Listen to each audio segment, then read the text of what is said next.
Hello everyone and welcome to our channel Nilesh Education। तो आज आम नवम श्रेणी पिलाମାନଙ୍କର ହେବାକୁ ଥିବା ଉତ୍କର୍ଷ ବେସଲାଇନ୍ ଆସେସମେଣ୍ଟ 2024-25 आज आम मैथमेटिक्स प्रश्नपत्रटी को आलोचना करवा। ठीक अच्छे देख रही उत्कर्ष प्रारंभिक आकलन गणित ओडिशा 2024-25। ठीक अच्छे तुम गणित पेपर रही आम आलोचना करवा। देख प्रथम रही शिक्षार्थी बरणी। ठीक अच्छे तुम डिटेल सब लिख। तो प्रथम ये रही नाम। ठीक अच्छे तुम ये नाम लिख। देन रही उपनाम। ठीक अच्छे ये उपनाम लिख। देन देख बयस रही ये बयस लिख और तुम लिंग तुम्हें मेल कि फिमेल ये लिख। देन देख आधार नंबर। ठीक अच्छे तुम ये आधार नंबर देव। देन रही श्रेणी तुम क्लास लिख नवम। देन रही विभाग। ठीक अच्छे तुम क्यों सेक्शन। देन रही रोल नंबर यूनिक आईडी। ठीक अच्छे ये यूनिक आईडी देव। ठीक अच्छे यहाँ तुमको तले मिल जाए। देख ये तो ये रही देख तुम यूनिक आईडी। ठीक अच्छे तो यहाँ देखिए तुम्हें भल भाव फिल कर से उपरटी को। देन देख रही स्कूल नेम। ठीक अच्छे तुम स्कूल नाम लिख। ठीक अच्छे जहाँ भी आसबनी तुम्हें स्कूल टीचर मान पचारिकी लिखिपर। तो आम प्रश्नोत्तर गुड़िक आलोचना करवा। देख प्रथम रही स्तर 1। ठीक अच्छे तुम टोटाल 4टी स्तर हो। तो आम यही पार्ट 1 भिडियो तुम स्तर 1 को आलोचना करवा। देख स्तर 1 पुणी सेक्शन ए रही कौन ना 4 गोटी संभाव्य उत्तर मध्य ठीक उत्तर पाखे ठीक चिन्ह दियो। ठीक अच्छे तो तुम एमसीक्यू प्रश्न रही। देख 1 नंबर रही 1 3 5 7 डट अनुक्रमर अष्टम पदटी केते। तो केते मु डायरेक्ट आंसर कह दूची। ठीक अच्छे जब तुम्हें कहब ताले मु आग को यार एक्सप्लेनेशन वीडियो आनी। ठीक अच्छे केमी आंसर आसो। तो 1 नंबर राइट आंसर हो ऑप्शन बी। ठीक अच्छे 15 यह पाखे तुम्हें टिक चिन्ह देव। नेक्स्ट आम देखा 2 नंबर। देख 2 नंबर रही 24 अनुपात 12 16 अनुपात 8 से 56 अनुपात केते हेबो। ठीक अच्छे तो केते हेबो नेर आंसर हो ऑप्शन ए 28। ठीक अच्छे 56:28 हेबो। नेक्स्ट आम देखा देख नेक्स्ट रही 3 नंबर 80 75 70 65 डट अनुक्रमर सप्तम पदटी केते। ठीक अच्छे ये टोटाल 4टी पद रही। तो यार से सप्तम पदटी केते हेबो। ठीक अच्छे 4 5 6 7 यही सप्तम पदटी केते हेबो बोली कह जाय ना आंसर हो ऑप्शन डी 45। ठीक अच्छे नेक्स्ट आम देखा देख 4 नंबर रही कौन ना प्रथम रही ओलटा वर्ग चित्र। ठीक अच्छे यहाँ ठिकरी आम कहीपर।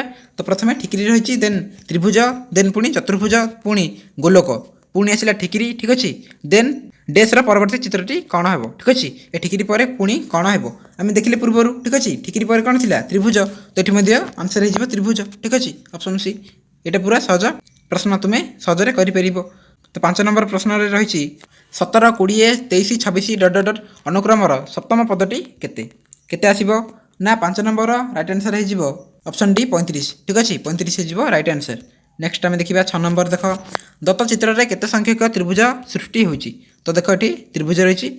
तो आम देखा जे ये केतोटी त्रिभुज रही। देख भल भाव प्रथम ये त्रिभुज गोटे। ठीक अच्छे देन देख यहाँ गोटे 2 नंबर देन यहाँ गोटे 3 नंबर। ठीक अच्छे 3टी त्रिभुज देखिले देन देख टोटालटा गोटे 4 नंबर देन आउ 2टी हो कौन ना गोटे यहाँ हो पार। ठीक अच्छे ए बी ई यहाँ गोटे 5 नंबर एवं आउ गोटे हो कौन ना ए डी सी। ठीक अच्छे यहाँ हो पार। तो टोटाल 6टी त्रिभुज हो। ठीक अच्छे तो राइट आंसर हो ऑप्शन डी 6टी त्रिभुज अच्छी। ठीक अच्छे नेक्स्ट आम देखा देख 7 नंबर रही 80 16 जिते गुण 12 सेते गुण केते हेबो केते हेबो नेहर आंसर हो ऑप्शन सी 60।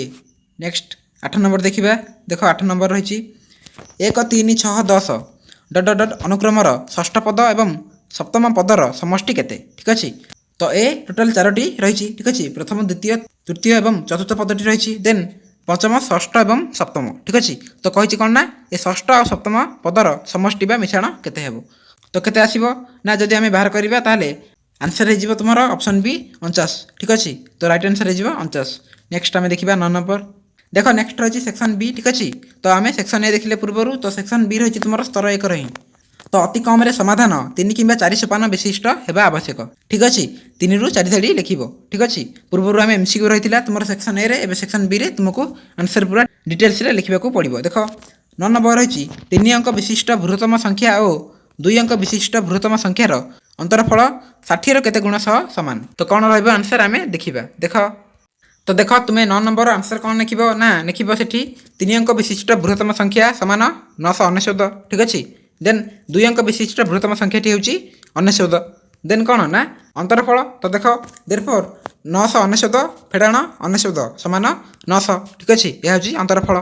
देन कौन कहुई ना 60 केते गुण सह सामान तो कौन हे ना 900 को तुम्हें 60 हरण कर देन 15 आसो उत्तर ठीक अच्छे तो लिखिपर जे 15 गुण सह सामान ठीक अच्छे ये हूँ तुम 9 नंबर प्रश्नर उत्तर तो लिखिपर भल भाव में। नेक्स्ट आम देखा 10 नंबर देख देख 10 नंबर रही सरलीकृत मान स्थिर कर तो कौन रही तो ये तुमको सिंप्लीफिकेशन करने को पड़ो ठीक अच्छे देख 48 हरण 12 गुणन 8 फेड़ाण 21 मिश्रण 7 गुणन 2 ठीक अच्छे यह आमको सरलीकृत बा सिंप्लीफिकेशन करने को पड़ो। देख आंसर तो देख 10 नंबर आंसर हो कौन ना तुमको बदमाश रूल को अप्लाई करके यही सिंप्लीफिकेशन को सल्व करने को पड़ो ठीक अच्छे तो ओडिया ता बरह गुमिफे रूल ठीक अच्छे देख 48 हरण 12 गुणन 8 फेड़ाण 21 मिश्रण 7 गुणन 2 ठीक अच्छे तो यह सरलीकरण कले उत्तर कौन है प्रथम हरण को सल्व करवा ठीक अच्छे तो 48 हरण 12 समान 4 देन जहाँ सब अच्छी से सब को पकईबा ठीक अच्छे देख नेक्स्ट रही कौन ना आम